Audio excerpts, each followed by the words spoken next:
Ako si Yani, dating kusinero, na ngayon naging isang full-time dog breeder. Hilig ko ang magluto, ganoon din ang pag-aalaga ng mga aso. Pero ang isa sa mga nagpapasaya sa akin, ang magmotor at pumunta sa magagandang lugar. Kaya tara, samahan niyo ako.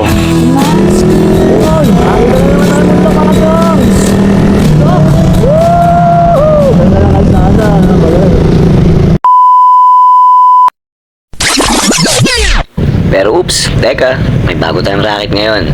Dahil isa na tayong ganap na MC Taxi Rider. Kaya tara, samahan niyo ako sa biyahe ko. So, susunduin natin yung pang-apat na bukyaw natin. Bukyaw! Yo, maliwanag na. So, alas 6 na, 5 minutes na lang alas 6 na. Bali ngayon, meron pala akong target, kaya maaga ako ngayon. Gaya nung nakaraan, umalis ako dito. Ano pa lang yun, siguro mga 5:30. So, meron kasi akong hinahabol na incentives. Pag naka 12 na rides ka from 5 a.m. to 10 a.m., meron kang 300 pesos kay Move It. So, nakuha ko yung 200 dun kasi naka 11 rides lang ako bago mag-cut off. So ngayon, magta-try sana ako ulit, medyo tinanghali ako ngayon. 6 to 10 ang magiging biyahe ko ngayon. So okay lang yun. At least kapag naka 9 rides tayo ngayon from 5 a.m. to 10 a.m., meron na tayong 200 pa rin dun. So ito nga pala yung isa sa target ko pa. Yan, kailangan maka 170 na rides ako. Ayun 170 na rides yun nakalagay. So meron na tayong 107. So meron pa tayong 7 days para makuha yung 170 rides na yan. So isa yan sa dahilan kung ba't inaagaan ko ngayon, para at least makasampu man lang ako ngayon, goods na. 10 rides a day. So feeling ko lagpas pa naman ako dyan, kaya ko pang lagpasan yan. So ito ang target ko, tsaka yung 5 a.m. to 10 a.m. yan. So tara, biyahe na tayo. Tapos mamaya papakita ko sa inyo kung ilang rides yung nagawa natin from 5 a.m. to 10 a.m. na cut off. So tara, let's G. Nag-open na tayo ng app natin, naka-online na tayo. So naka-auto accept na rin yun. So tingnan natin kung maka 9 rides man lang tayo from 5 to 10. So goods na yun, 200 pesos na rin yun. Ma'am Jai, shoutout mo. Natid na natin yung unang pasahero natin. Pinasukan ulit tayo rin sa Novaliches. Ma'am Emilita. So ang lapit lang niya Haha, tara punta natin.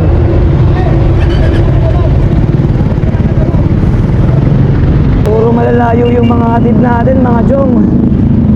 Nakakatatlong bukyaw pa lang tayo, 8:30 na. Diretso tayo ng Pasig. Doon tayo maghanap ng pasahero. Kahit makano lang tayo, kahit makapito. So tara, tingnan natin kung makakapito tayo. 9:18 na. So hindi na rin tayo aabot sa 7 booking. Meron dun kasi pag 7, 150 pesos. So yun, tuloy na natin yung biyahe natin. Siguro hanggang 1 or 2 lang ako ngayon, tapos uwi na tayo. So antay pa tayo ng mga susunod na booking. Bali ang target ko ngayon hanggang 10 booking lang. Kasi 70 pa yung kulang ko dun sa ito naman yung sa reward na yun. Ayan 170 ang kailangan. So 7 days na lang siya. Meron na tayong 111 rides. So kulang na lang tayo ng 59.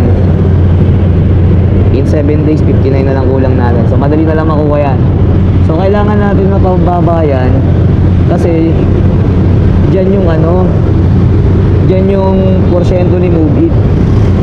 Sa akin kasi ngayon ang kinakaltas 25%. So kailangan natin makuha yung 170 rides na yan para bumaba siya. Hindi ko lang alam kung 21% o 20%. Pero tingnan natin.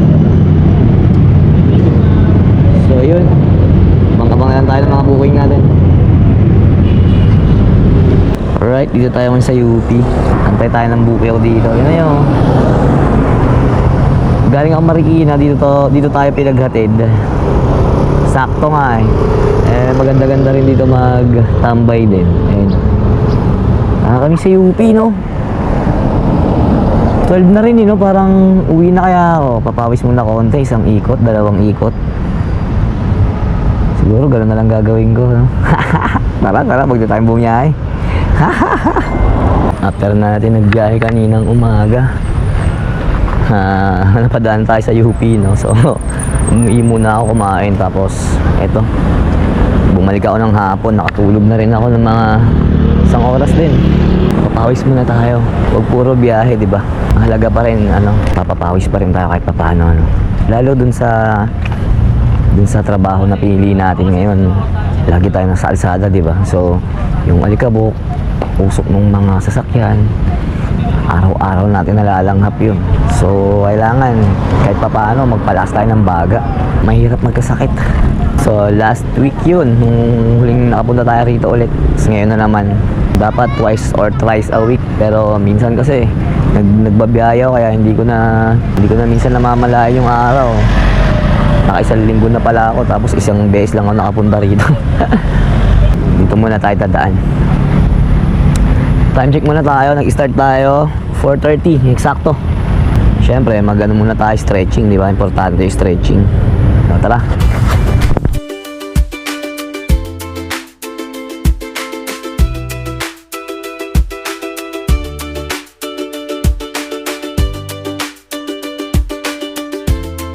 So yun, nakapag-stretching na tayo.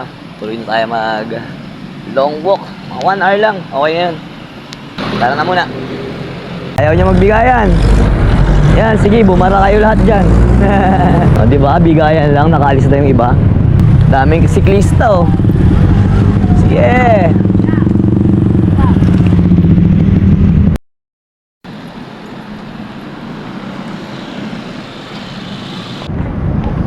Padilim na. So, 5:47. Nag-start tayo 4:30. So, last round na to, uwi na tayo. Pupulang muna tayo dun sa may tapat ng Oblation. Tapos, tignan natin yung sunset kung aabutin pa natin. Tara, punta natin. Wala na yung sunset, hindi na inabutan. Science. Lumubog na siya. Tambay lang tayo konti rito. Sheesh. 5:52. 1.5 hour din tayong nag-walking. At tignan natin bukas kung long walk tayo ulit. Sayang, wala na yung araw. Pahinga lang ako rito, tapos uwi na rin ako mamaya-maya. Kain tayo mais. Tapos magpagod kumain ka, no? So, ito nga pala yung kikitain mo kay Move It, no? Bali, meron kasi siyang incentive na binibigay sa amin mga rider niya. Pag nag-start ka ng from 5 AM to 10 AM, in 4 rides, meron kang 50 pesos. Sa 7 rides, meron kang 150 pesos. At sa 9 rides, meron kang 200 pesos. And then, sa 12 rides, meron kang 300 pesos. So, every morning, yan yung mga isa sa target ko. Kaya inaagahan kong gumising. So, minsan, di ko nakukuha yung ganong kataas. Hanggang 200 lang ako, gaya ng 11 rides. So, sayang nakaraan kasi 11 rides na, 1 ride na lang. Para 12 rides sana, may 300 sana ako. Malaking tulong yun. Malaking bagay sa amin yun. Yung mga incentives na yun.